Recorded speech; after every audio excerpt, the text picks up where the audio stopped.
Hello, everybody. Good morning. It's so nice to see you all this morning.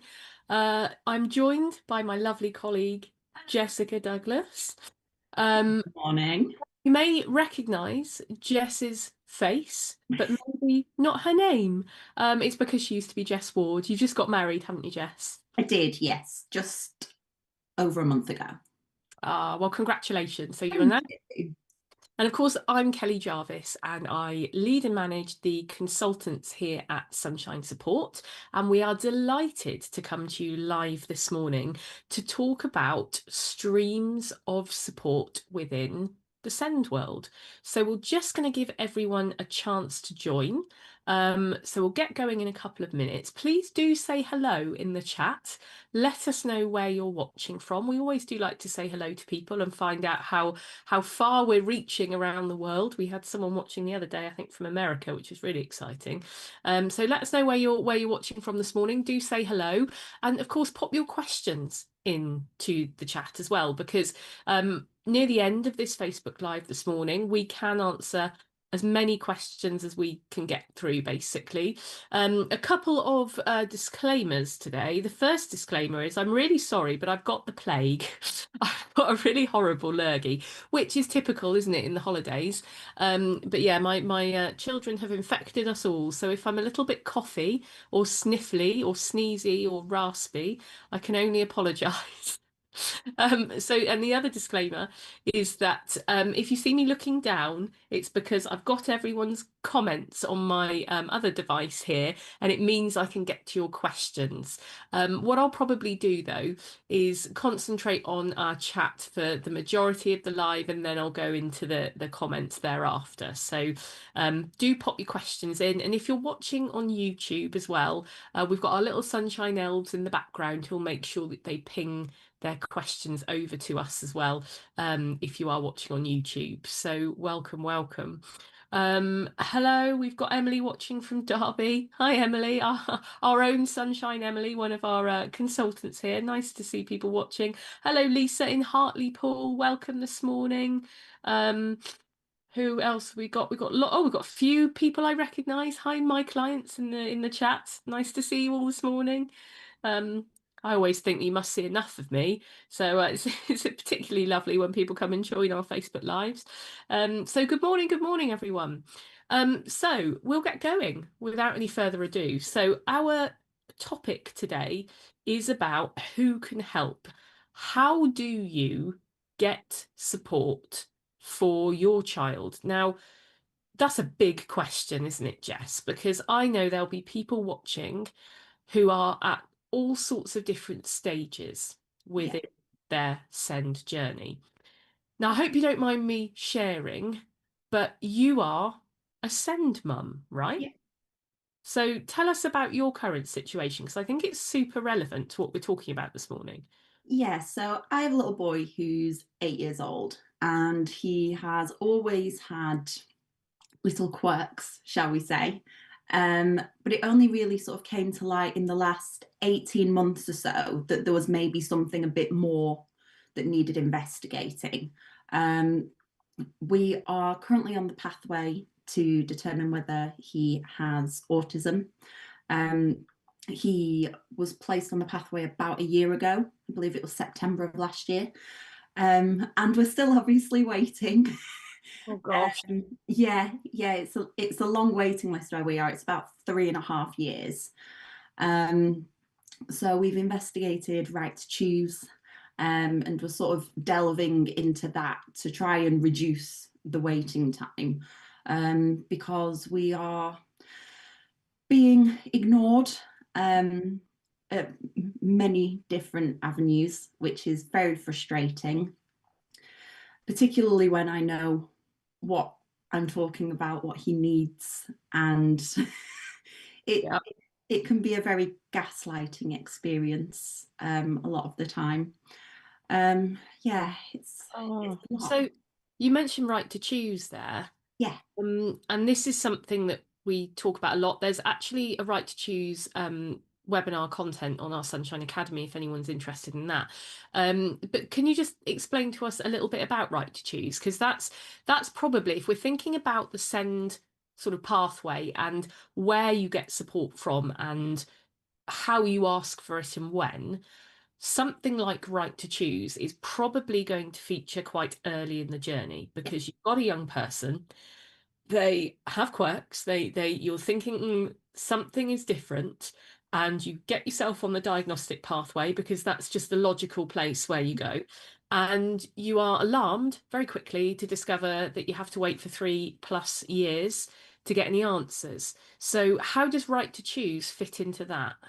So the way that we sort of approached it was once my little boy was on the NHS pathway, we had a meeting with school, Hmm. and school recommended a particular provider that they had heard of that was believed to have capacity. So I went on their website, investigated sort of what they did, where their clinics were, and then I wrote a letter, not to them, but to provide to my GP when I Hmm. went to a GP appointment, as you do need a GP referral for Right. Right to Choose, and provided that to them to give evidence of why I felt Right to Choose was necessary based on my child's needs. Hmm. Now, in our particular circumstance, the GP was very happy to make that referral to that particular clinic. And we got a response, unfortunately, a few weeks later, stating that their clinic close to us had closed and that the only option was a remote assessment.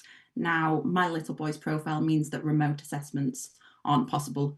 You've met my little boy over Teams, and you know he's not the greatest. He runs away very promptly. Yeah. Um, so that wasn't an option for us, but we have found an alternative clinic. The frustrating part is we now have to go through the whole process of the GP referral all over again. So we're waiting for a normal doctor's appointment, which, as we all know, can Oh. take weeks. Um, so it's definitely a good option, and I'm glad that I am exploring it, because if it can reduce the wait time by any time, then that's a massive bonus for him and for us. Um, it's just you need to do a bit of investigating yourself as to what clinics are available Mhm. and whether remote assessments are even suitable for your child, because a lot of children do struggle with that aspect. So it is definitely something to look into in detail before just cherry picking a clinic.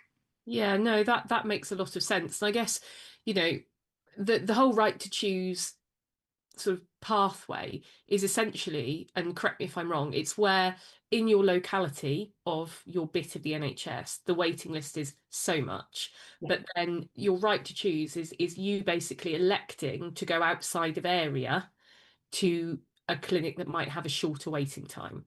And that's why the offer of sort of the remote assessments comes into play, because it might be a clinic that is considerably far away. um, Friends of Sunshine Help for Psychology, the marvelous Dr. Judy Eaton and her team, they've just got a very, very big right to choose contract through the NHS. And they have found themselves absolutely flooded with interest immediately as soon as it sort of went live. So it's evidently a really massive problem, and we know this because it's one of the reasons Sunshine Support exists. You know, we always say this all the time. We say we love our jobs with passion and intensity, but we are also quite frustrated that we have to exist. And the support streams or lack thereof, or the lack of sort of help for families embarking on the send journey is so sort of damaging and so lacking Yeah. that nobody knows where to start. And one of the things that I found, and my background, as you know, and some people might watching may also know, was education. So yours is law. Jess manages our pre-litigation team. Mine's education. So I was a head of a specialist provision, a residential and day school for really complex young people. But before that, I was in mainstream. I trained as a mainstream secondary English teacher. That's how I started my career. Um, but and I say this with fondness. I love teachers because I used to be one. But gosh, being a teacher these days is pretty tough. Um, one of the things that we find is families who are starting out on the send journey, their natural first point of call is school. And we're finding that families get a really, really mixed bag Yeah. in terms of the support they're given through the educational sort of route. Is this something that you found either as a consultant in our team or as a mum or both? Probably both. As a consultant, obviously, this is sadly something we deal with a lot. We see a wide array of parents who come to us, and either school have been incredible and have put in place so much support for a child, or a school will be on the complete other end and completely disregard that there are any issues. Oh, In my personal situation, my little boy's difficulties became very apparent, I'd say at the start of year two, and he's just about to commence year four. okay. And I spent a lot of year two trying to get support in place for him, saying, look, his anxiety is off the scale. He didn't want to go into school. He was crying every morning. He was really struggling with his eating and toileting, and everything was becoming ignored. Oh, And it only got to the end of year two. It was the last day of term. I will remember this day for the rest of my life. I picked him up from school and I was speaking to his teacher. And for the first time, his teacher had turned round and said, you know what? I think you're right. I think there's something more there. After an entire year of me fighting, and we went into year three, and I had a sit down meeting with the school. They put in place a pupil passport, and me being me, I'm very aware it's not a legal document. However, that did not mean that I was going to scrimp on this document. This no. document was going to detail what my little boy needed. Mhm. But very quickly, things started dropping off in terms of his support and his interventions. Oh, It was the excuse of there's a lack of funding. And my little boy couldn't handwrite properly. He couldn't even hold a pencil properly. And he was meant to have handwriting interventions, and those just stopped. But my little boy still couldn't hold a pencil properly, and he was 8. oh, So there were a lot of things that happened, a lot of members of staff that got involved that shouldn't have got involved, and created a very blown up situation. And obviously, I've had discussions with you about this, and there's been a lot of difficulties with school, I've found. mm, And I think that maybe I go in a little bit strong, but it's because I know what he needs. And I don't want to sit back, and no parent should sit back and just accept that that's okay, because it's not. If your child is struggling, they need reasonable adjustments. They don't need a diagnosis for that or an EHCP. mhm. They're legally entitled to that. But schools forget that sometimes, I think. Yeah, and I think the other thing is that this is a commonality that we tend to find when we are trying to ask for those early stages of help. Um, that the sort of resourcing and staff availability and Yeah, funding is so stretched now across, the whole site, that it is a case of, your child isn't severe enough. yeah, And I've heard that. this is the thing that is just such a big worry, because if we don't get those early interventions in, then what often will happen is the child will become severe enough. Yeah, And it's so important to try to identify these early support streams, these way forward in terms of who can help, as quickly as possible. And it's really, I know that it will be encouraging for parents who are watching today to hear that you don't accept nonsense paperwork, and that you no, do go in, as you said, a little bit strong. You have to, and it's your right to do that as well.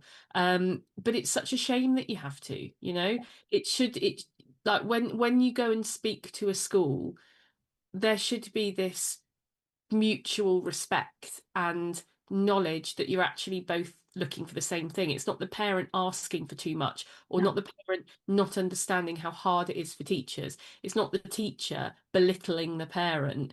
And you know, it should just be about, hey, look, this is about the child at the end of the Yeah. day. And we can all accept some universal truths, which are there's not enough funding, there's not enough resourcing, this is hard, the child may present differently at home and school. These are all things that can be simultaneously true, whilst also we're being curious about what's going on Yeah. and being respectful and supportive. You know, half the time when a parent goes into school and asks for help in those early stages, they just want someone to listen and believe. They don't necessarily want every single answer under the sun, because that can often be quite unrealistic. It's all about actually being heard and having somebody go, gosh, what you're telling me, that sounds really hard, and it sounds, you know, really scary, and it must be really frustrating and strange for you at home to experience this, whereas at school we experience this. We totally believe you're going through this, and we're going to go on this sort of journey of discovery together. That's all parents need to hear really in that first bit. It's, hey, we're a team on this and we're going to try and do this together. And that is what the graduated response, assess, plan, do, review should start with. And this is one of the main sort of who can help streams of support that happen in the early stages of SEND journey. It's the graduated response, which basically means we've got a young person who's presenting a type of way, either at home or at school or both. And you almost do little experiments, change one variable at a time, like you would do in science, to find out what makes a difference. And you might try something for, say, a short burst of, say, 3 or 4 weeks. We're going to change this thing. We're going to do a movement break before and after every writing activity. And the thing that I think is really important, if you're a parent and you're sort of going into school and you're saying, you know, I think my child needs something else, I think they need something different, it's to make the point to school that it might not be that schools see the difference Yeah. straight away, because that doesn't mean it's not doing anything. The best thing to do in those situations is to keep logs at home, and at school, before school, after school.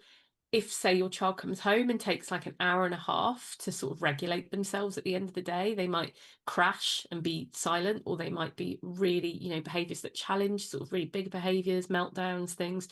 If they're going on for like an hour and a half, and you change one thing in the school day, and the school says, oh, we don't see the difference, must not be doing anything, let's stop it. But at home, that hour and a half comes down to, say, 45 minutes, we know that that thing in the day is going to be doing something positive. Yeah, Um, absolutely. that's the message. If you're a parent and you're struggling to get a school to understand why it's so important to take these early interventions that often don't cost money, um, that's the tack to take. It's, can we just look at the whole holistic picture of my child's day to see the impact things are making? I So, think that's a big struggle we get a lot of the time, isn't it? That, uh, schools do turn around and sort of say, well, they are fine in school and they behave in school. And my little boy is a prime example of will never get told off, is very quiet, very shy, just follows every rule known to mankind. oh, And if any child breaks any rule, is the first one to be aware of it. right, gotcha. And so the school have very much struggled to understand that when he is at home and dysregulated and he's punching things and throwing things and kicking things and screaming and crying, they don't see that child. Mm, So I think it's very difficult for schools, I imagine, as well, to sort of try and imagine a child in that way, because they only ever see this quiet, compliant, well-behaved child who does their work, who, follows every rule, mm. but without listening to the parent and that collaboration, they're never going to have the whole picture, and they're never going to be able to improve the whole picture. No, and that's the thing. It's again, the concept of improvement is something that we talk about a lot, because if the school, I sort of feel that there isn't any improvement to be done, then that's where you get those conflicts. And I think the on paper, if a child's attending fairly consistently and is broadly meeting age-related expectations, there's this concept of, well, we can't sort of spend the resources and time on Yeah. this person because there are children who are below age-related expectations, or their attendance is 17% or something, and it's that where the spotlight is. But it's the children who you've just described who then become the children whose attendance is 17% because they run out of steam, they run out of coping strategies, things start failing because you can only keep going so long. It's like being in a pedalo. You can't consistently pedal a pedalo round and round and round a lake for forever without needing to stop. And the pedalo sinks, and then everyone's like, well, what's happened? They were fine 1 minute, and then you get this awful blame culture, which Yeah. is, you know, on, you need to put a little bit of pressure on. They could come to school fine before. You need to just put them in the car. You need to just cut the plug off the Xbox. You need to, and you just feel like you're speaking a different language because this isn't about putting pressure on. It's not about cutting the plug off the Xbox. These are all it's where the wheels have fallen off. You can't keep doing that. This is why we've got School Avoidance Awareness Week, of course, coming up in September. We've got a whole week worth of content about where school avoidance comes from, and it comes from this place of those early interventions and early support streams not Yeah. sort of doing what they need to do. So my question is then, Jess, and you may not necessarily know the answer, but I'm going to ask you anyway and put you on the spot because we love doing that. Okay. What on earth does a parent do if they go to school and school just completely shut them down? Because who else can you ask for help? Like, what other streams are there? School are like, no, nothing wrong. And we can't make a referral because I've done 80,000 referrals before, and your child doesn't meet this, this, and this, which means it will get knocked back. And I'm not spending half an hour of my precious time, and I get it, doing a referral that the local authority are going to just chuck back at us. And of course, my child is on the waiting list that's going to take 3.5 years to go anywhere. What on earth do I do? What happens next? So the path we took when we were being ignored for an entire 12 months was we sought out medical professionals instead.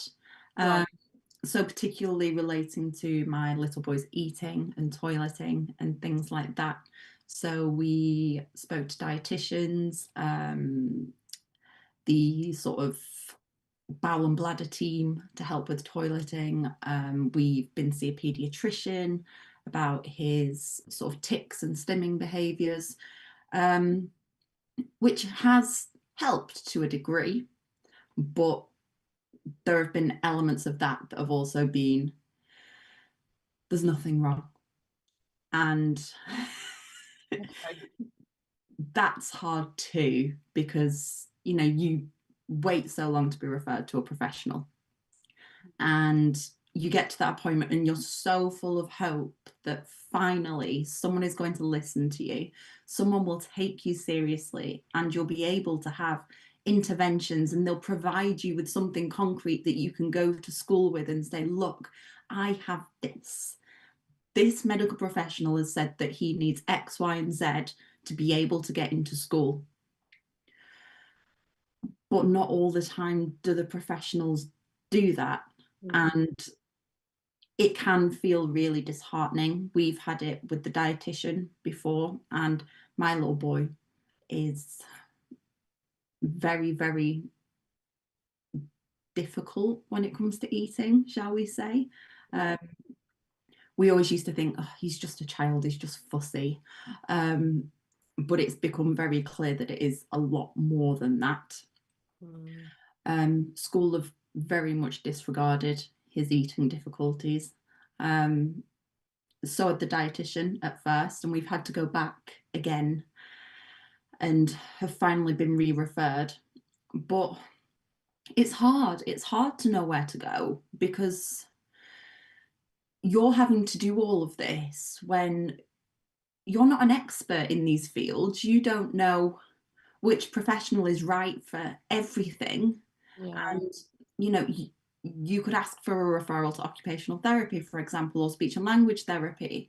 But if on a particular day your child doesn't want to engage with the Doesn't doctor, do enough autism. exactly, doesn't do enough autism, Yeah. isn't dysregulated enough, Mm. you don't get the referral. And so y- you almost hope for your child to be in a, it sounds awful, but to be in a state of dysregulation so someone will believe you. That If they that must don't, that must be just terrible as a it's sender. You're awful. just in this rock and a hard place all the time. And something like eating is just, it will cause you so much worry because it like is fundamentally biologically affecting your child if they don't eat, um, which is just mind-blowingly terrifying. And it's Yeah, interesting, we're talking about referrals to OT and speech and language. So this is another who do you ask, where do you go for help? And you can either refer into, say, occupational therapy or speech and language through the school can do a referral, the GP can do a referral, but no two reports are necessarily the same. And this is one of the things that we do a lot at Sunshine for our families who ask for consultancy support. So we have a team of consultants who work directly with families to basically be a really knowledgeable professional cheerleader through the whole send process. So we're there for like moral support and you've got this, but we also have the legal knowledge and the sort of send knowledge to back that up with like substance.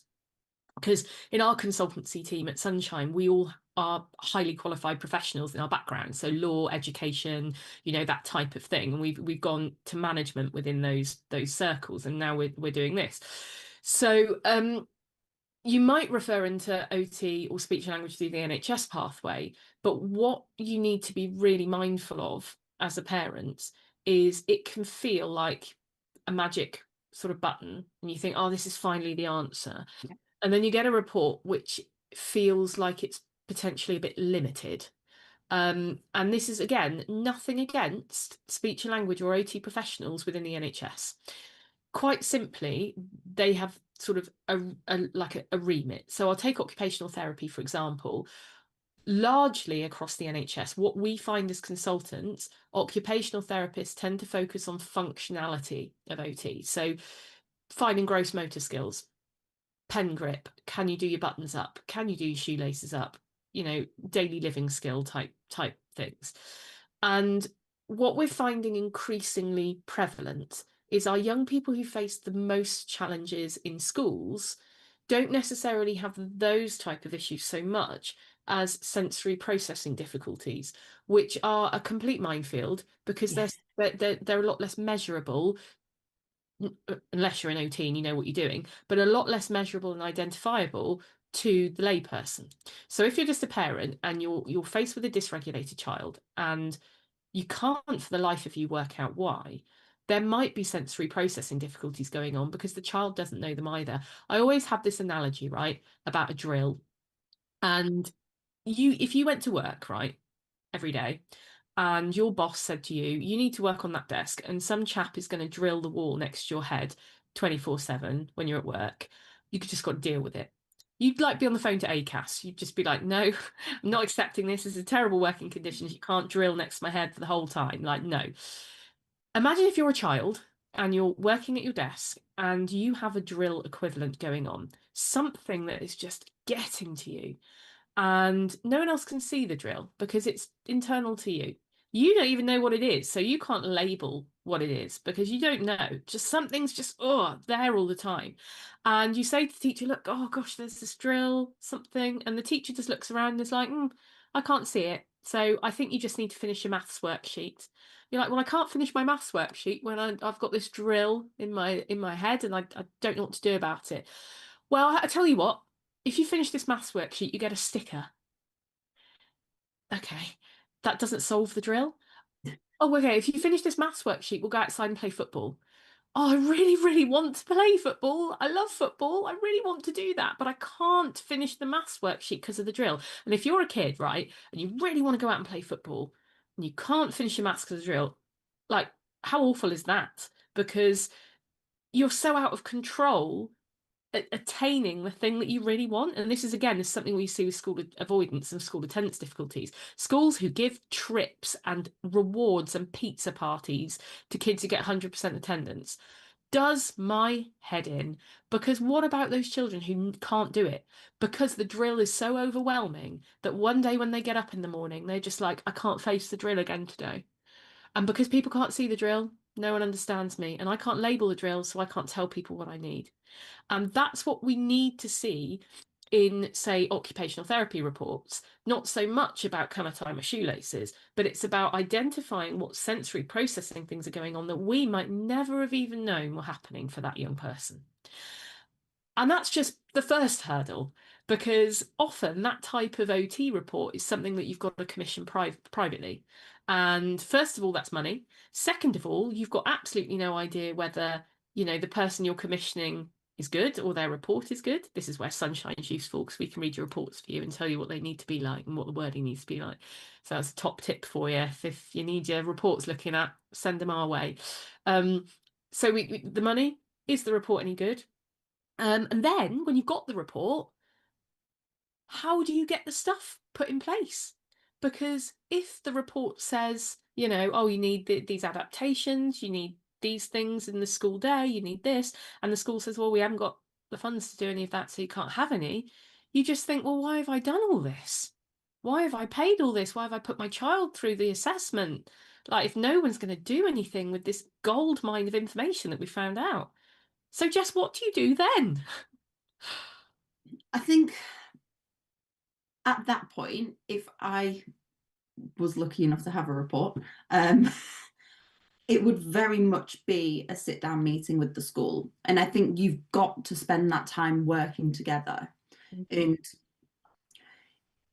those reports are really comprehensive. And it might be that not everything can be done within their resources. And I think that parents have to sort of, to a degree, understand that there are limitations and that we need to focus on what are the most important bits.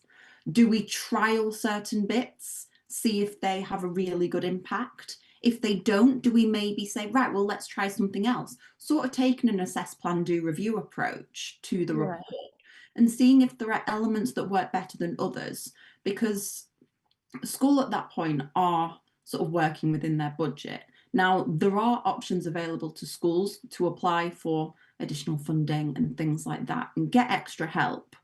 But that is additional work for school. And depending on how school are they going to be amenable to doing those sorts of things?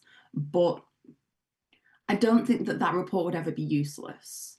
Just because they say no to everything doesn't mean they'll say no to little bits being utilised. Yeah. And it does just take collaboration. I know that I've spent so much time trying to work with school and take a collaborative approach. And it can be the most frustrating feeling in the world. And I'm not generally a very calm person when told no. So it's a very difficult time for me when I have to put myself in another person's shoes when they say we haven't got the resources. And Mm. your primary focus is your child, and you don't care about the money. You don't care about the resources available. Your child needs these things. Yeah. And you have to make school understand that, but similarly, you have to listen to them too. And it does take time and it takes patience, and you aren't going to get everything you want necessarily. Mm. But I always have the mindset of something is better than nothing. Yeah. And I think as well, this is where Sunshine Consultants often do a really useful job, because we can be that sort of bridger, that middle person to facilitate that collaboration. Yeah. And we are not about blame or finger wagging. We don't go in sort of bullshit and like, you've got to do this, because we just find it's not helpful. No, Like, it's not. we're empathetic to local authority caseworkers and their caseloads. We're empathetic to schools and their resourcing difficulties. No one in those fields goes to work every day to wreck children's lives. It simply isn't true. Like, if you're finding that you hate children, you need to leave your career. Everyone's in that job to do the right thing by kids. And teachers and LA caseworkers facing increasing frustrations around that. So we go in with an empathetic, however firm and legally sort of supported position to help a parent assert themselves in those situations. And going back to that goldmine report, um, of course, what you can do as a parent is your own EHC needs assessment application. So if you've managed, if you found yourself sort of going, right, I've got to get my own streams of support here, and you've commissioned some reports, you've got some evidence, you've been to medical professionals, you've kept your logs about how long your child is dysregulated for, and you've actually amassed quite a good chunk of evidence, you can do your own EHC needs assessment application. The school don't have to do it for you. It helps if they help you. It really helps if they do it for you. But again, that could be a minefield, because the schools are told all sorts of nonsense about, you can only apply for a certain number in a term. Not true. You won't get an EHC plan because your child isn't 2 years behind. Yeah. Not true. You won't get an EHC plan because you haven't got a diagnosis. Not true. And poor old Senkos are told this nonsense, and then they sort of tell it out again, and it's just not true. But as a parent, you have then complete control over your needs assessment application, because you don't have to fill out a form. You don't have to go on the hub. The blimmin' hub. Honestly, that word gives me It's goosebumps. triggering. I hate it. You just have to write a really good letter that sets out all the needs that you see in your child, all the provision you think they're going to need, and where the evidence comes from.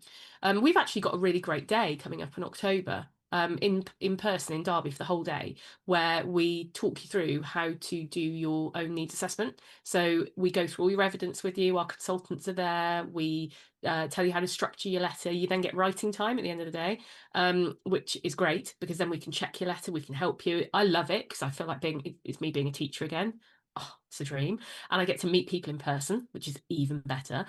So if you're thinking about doing your own needs assessment application, please come to that day. It's amazing.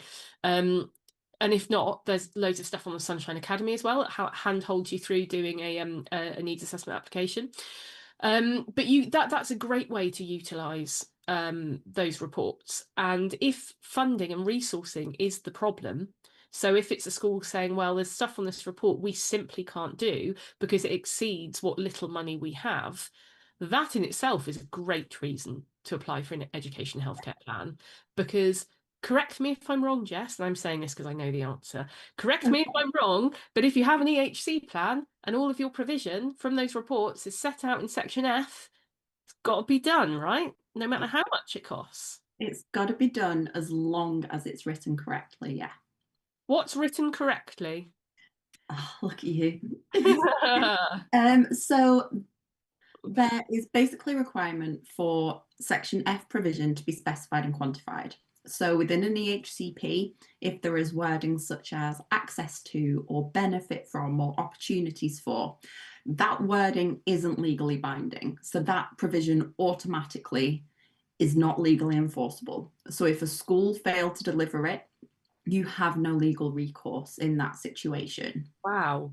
Yeah. That is a goal. That is a minefield, because again, if you're a parent who's new to send, you think you've done all the hurdles, and you finally got a plan, and everyone's celebrating. It's like, yes, this is going to change our lives.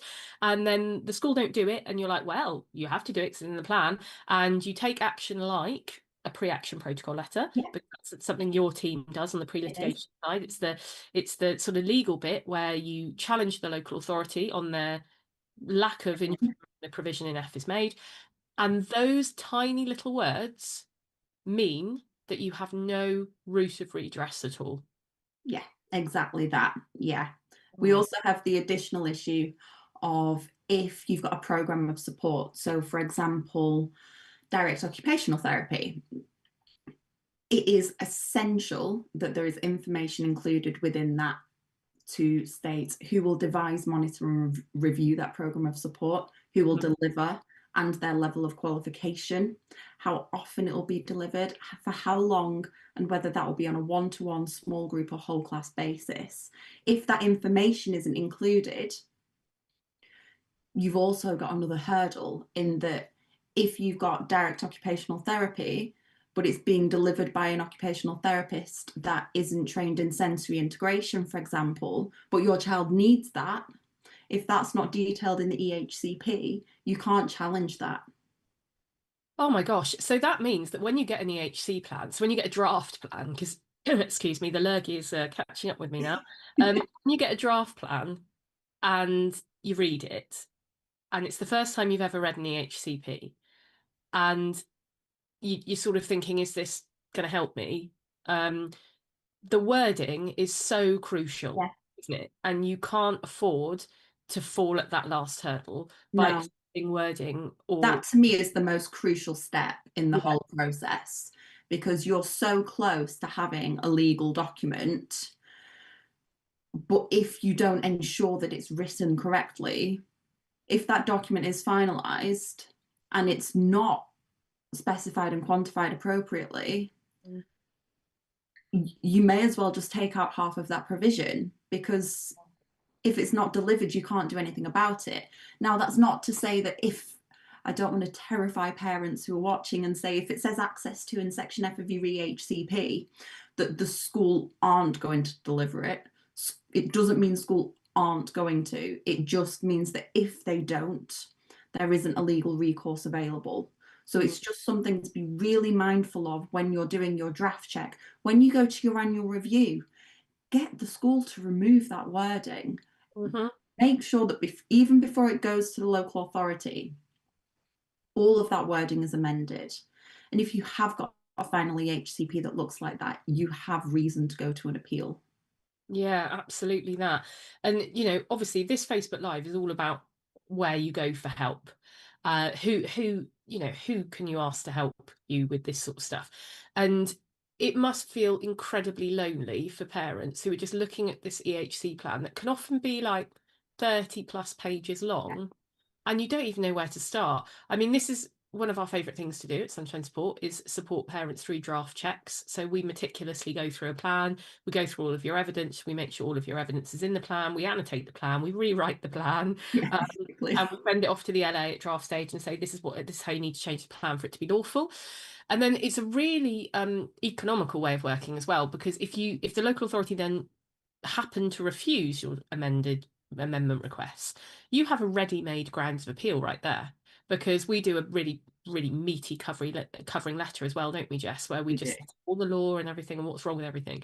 That basically is your grounds of appeal. If the local authority refuse to change it, you can just sort of rehash that as your appeal bundle, which is great because the appeal system is tricky. I'm actually doing a webinar tonight on how to manage appeals and tribunals.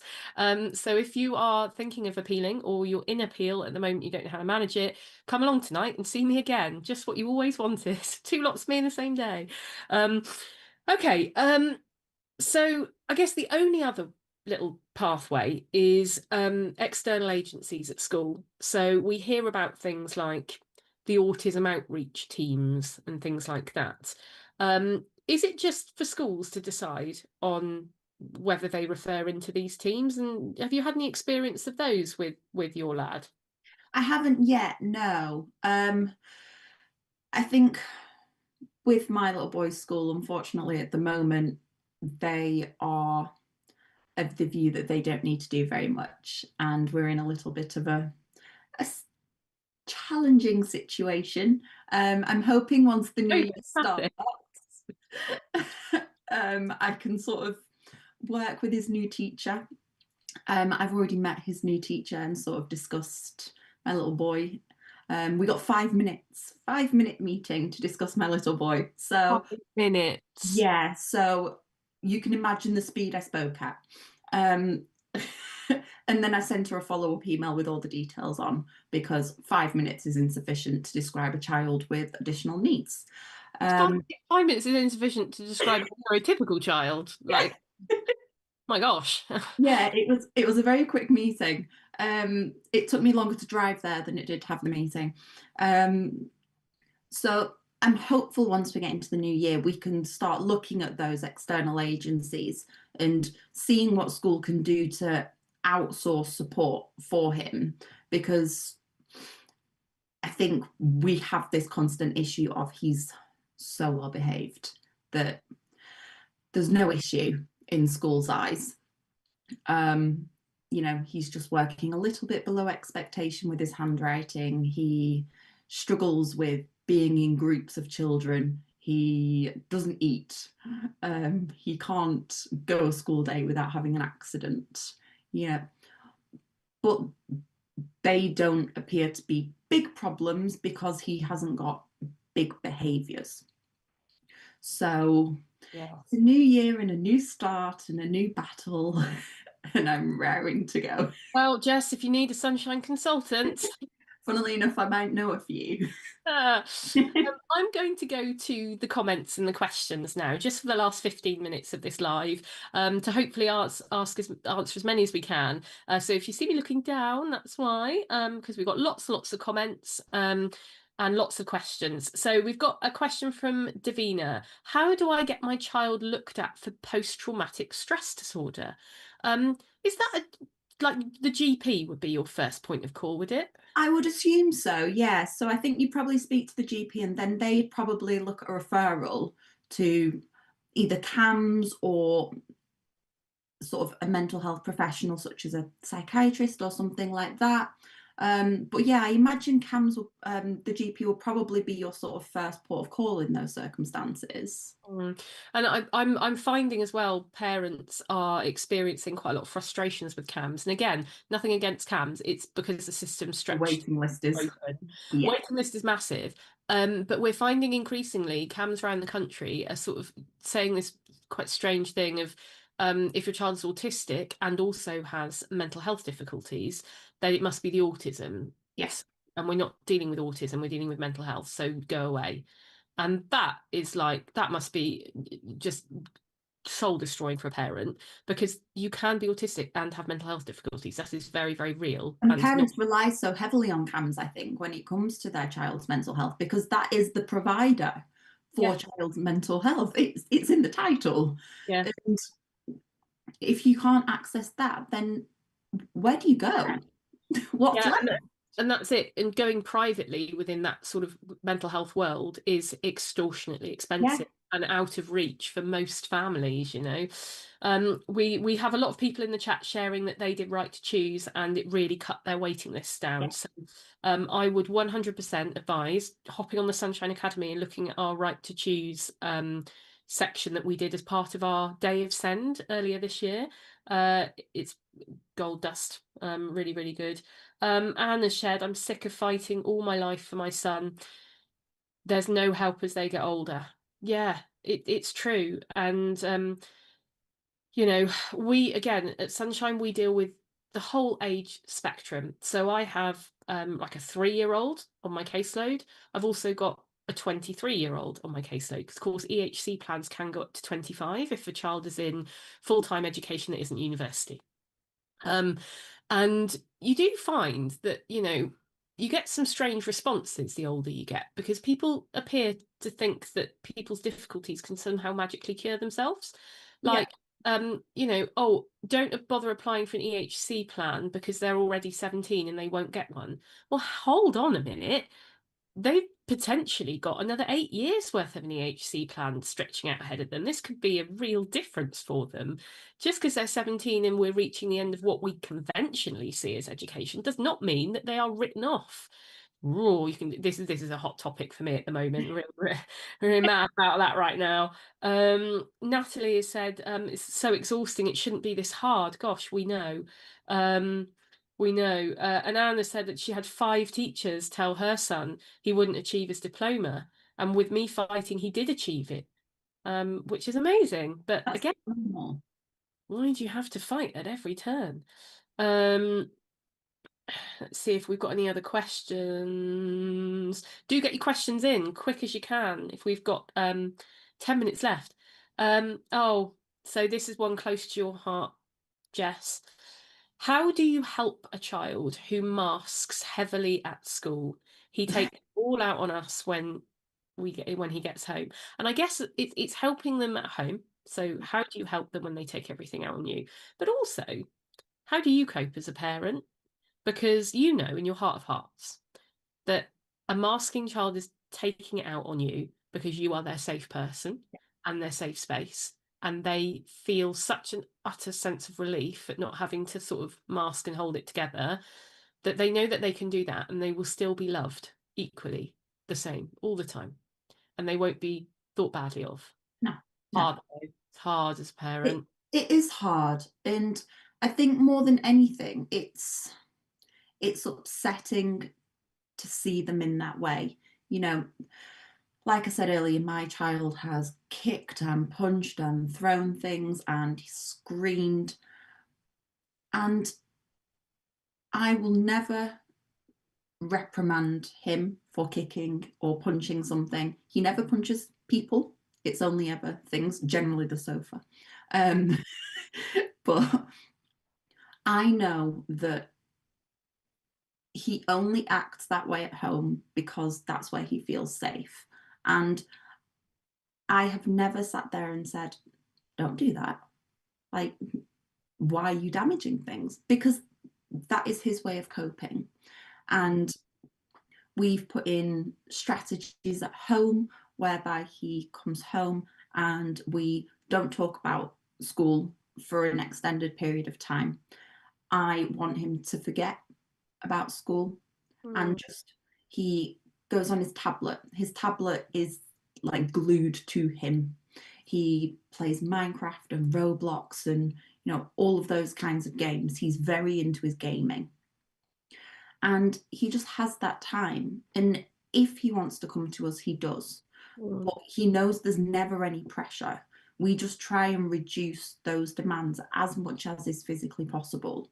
But I have let school know that he responds in this way. And the responses I have received have been Lacking. I was going to go with abhorrent. Um, Oh, fair. um, I know. I think is I've read one of those responses, and given the job we do as consultants at Sunshine, and generally we're involved when a family is struggling to have their voices heard because that's why they've come to us. We read a lot of really dodgy yeah, stuff, we do. really, really, really stuff that makes us really actually very cross. The thing that I read that Jess gave me from her school was genuinely one of the worst things I've ever read written in an email. Yeah. I was stunned. How like you coped with that, I do not know. Um, but it's interesting as well that you mentioned gaming because that's demonized a lot of the time and it's used against parents. So you go to Hugely. school and you say, oh, he's relaxing on his tablet, playing Minecraft, and the school, oh, Lazy parenting. did you think that he might be playing a bit too much Minecraft? Well, how about you send those teachers to watch our webinar next week? We've got a webinar next Tuesday, 26th, all about the importance of gaming in Send. And I can't wait. I'm so excited about it because I feel really strongly about it because it makes sense why a child would feel so regulated when gaming because it's a world they really care about, Yeah. often something they're really good at. So they get meaningful feedback that is positive. So rather than just like, oh, good boy, it's like, wow, mate, you've made that really cool structure. You've done that really cool thing. And because they care about it, it's like amazing. You use a vocabulary that is associated with your game that means other people around you talk in your language, which if you are a send child, you spend your whole time talking in a different language to everyone else, and everyone at school isn't hopping on Duolingo to learn your language. They're just loudly shouting at you in their language. You Uh, find as well that it's such a low demand form of communication yeah, because you're exactly talking that. about the game and the game only. You're developing those communication skills, but you're doing it in such a way that you aren't necessarily having to talk about anything else. Mhm. And that is so crucial for send children sometimes to not have to talk about school or eating or I really struggled with this and my homework, I couldn't do it. It's oh my God, did you see that massive ship that I built? Like it took out all of those little things in the sea. And it's like, I love that description there. You're just like, I don't have a clue what this game is, but I don't, I don't. My little boy talks to me about it. I'm like, yeah, yeah, but do you know what? That's beautiful connection between you and your little boy because he cares about that. And if you give him the loves it. time, you're not, concentrating all the time on taking the tablet away. You're actually going, let me sit alongside you. Let me sit next to you with this tablet. You share it, you share what you're doing with me. I'm interested. I want to know. And then that leads to much healthier online behaviors, of course. If your child grows up sharing with you and not feeling like what they're doing is against you in some way, then they're going to be much safer when they're exploring, other things and games and things because That's the thing. you're He's very alongside. open about somebody has messaged me on Roblox or whatever, and he'll say, "Mummy, they said something and I didn't like it." Oh, And amazing. so he's very proactive with that. But it's because, well, I believe anyway, it's because we are very open about gaming is fine. If you want to sit from 7 a.m. to 7 p.m. on your tablet and do nothing else, if that is what will bring you joy, Mhm. go for it. You know, I'd, I'd be happy if you saw sunlight at some points during the summer holiday, but if you don't want to see sunlight, we will work with that. And I think as well, when you were just saying, like your son's very open and stuff, it doesn't happen by accident. It's about the choices that you make as a parent. Anyway, Yeah. I'm going to go to the comments and see if we can find any more questions. Um, Andrea said that she's been through absolute hell this last year. My 13-year-old girl cannot manage mainstream. Diagnosed autistic, suspected ADHD to tribunal next month just for a refusal to assess. Oh my goodness. Um, Give us a shout if you need help with that, and definitely watch my webinar this evening on that because I'll talk about how to manage that. Um, Somebody has said it's absolutely disgusting the treatment of parents and send kids sent away from everyone that's supposed to help, left to fall through the cracks. Gosh, yes. Again, like I said at the beginning, love my job with the intensity of like 9,000 suns, but I'm so frustrated I have to exist. Um, right, let's see if we've got any questions. Um, Oh, somebody said what we do with children would be criminal for adults. The rule of law for children is a joke. It The thing is. about the drill I was saying earlier, we wouldn't accept it. You just wouldn't accept to work in certain conditions that children are being asked to work in schools. And the thing is in schools as well is that we've got this outdated infrastructure now, like buildings in schools now, because they've been around for so long, often aren't fit for purpose. No, And think about the world of work that we want our young people to go into, particularly neurodivergent young people who might be particularly tech savvy and stuff. And they go into like the world of technology. You look at how their employment is set up, flexible working, um, offices that don't look like offices, seating that is comfortable, all of those things. They're not prepared for that in school. In school, it's like you will sit here in this chair, in this way, at this desk, in this room, with this bell, at this time, and everyone does the same in these clothes that everyone wears the same. And you think, how the blooming hell is that preparing them to enter an employment sphere that now looks markedly different? COVID had a big part to play in that when we all started huge. working at home. But it's massive. Like the really good schools out there at the moment are doing things like that. But it's going to take a huge overhaul because we need to change buildings, It's going to take the funding that the government don't have, Yeah, and that's the exactly. problem. Yeah, exactly that. Have we got any other questions? See, I've scrolled all the way back. Oh, here we go. Can I put in a SAR, a subject access request, a DSAR, data subject access request, for my son's old secondary school in my parents' EHCP? He's home educated. Yes. 100%. We say this all the time. We like to try to get evidence from a school in a nice way, just by asking for it, because you're entitled to it because it's about your child. Um, and if they don't give it to you, I'm always a bit sus about that because you think, Yeah, well, what? what have you tried? The DSAR is the way to obtain it if no one's giving it to you, because by law you own the data about your child. So we can help you with a DSAR letter. They have 30 days by law to reply and give you all the information, and then you can extract from that anything that you think would be useful for an EHC needs assessment application. Can I do one more question? Oh, I don't know. Can we? Somebody said, Cheryl said, we need help. Just been refused EHCP. I think this is a typo. Coverage in Lego and salts. Oh, wait, oh, EHCP coverage. Right, I get it. We've just been refused EHCP provision in probably Lego therapy and speech and language therapy, Yeah. and he masks, and therefore panel have said he doesn't need it. We can 100% help you with that. Can you appeal? Oh yeah, we know we can appeal a draft for specified and quantified provision. Can we appeal an EP's advice if they refuse to specify and quantify in their report? Oh, this is something that we come across a lot, and this is what I'll end our Facebook Live on today. When we do a draft check, so we look at an EHC plan, we look at the evidence. If the EP report itself isn't specified and quantified, we always say in the letter, you've got to go back to the EP. Sometimes EPs get the hump about it. I'm going to be completely honest. They're like, who is this person telling me how to do my report? And I'm like, well, if it's not going to make a lawful EHCP, then we It's are no use, entitled to is say it? that. And the local authority have to be strong at this point, because if the EP hasn't specified and quantified it, the local authority has to, because by law they're responsible for the HCP. So if the EP won't change it, the LA need to go, right, we're going to put in some hours and some stuff here that we think is a reasonable number of hours to make sure that we deliver this provision. Some LAs aren't strong at doing that. They just go, shrug, the EP won't change it. And then we're like, shrug, the judge ain't going to like that when we go to an appeal and we ask for it to be specified and quantified. The problem is when you go to an appeal, the burden of proof then falls to you to say what's got to be needed.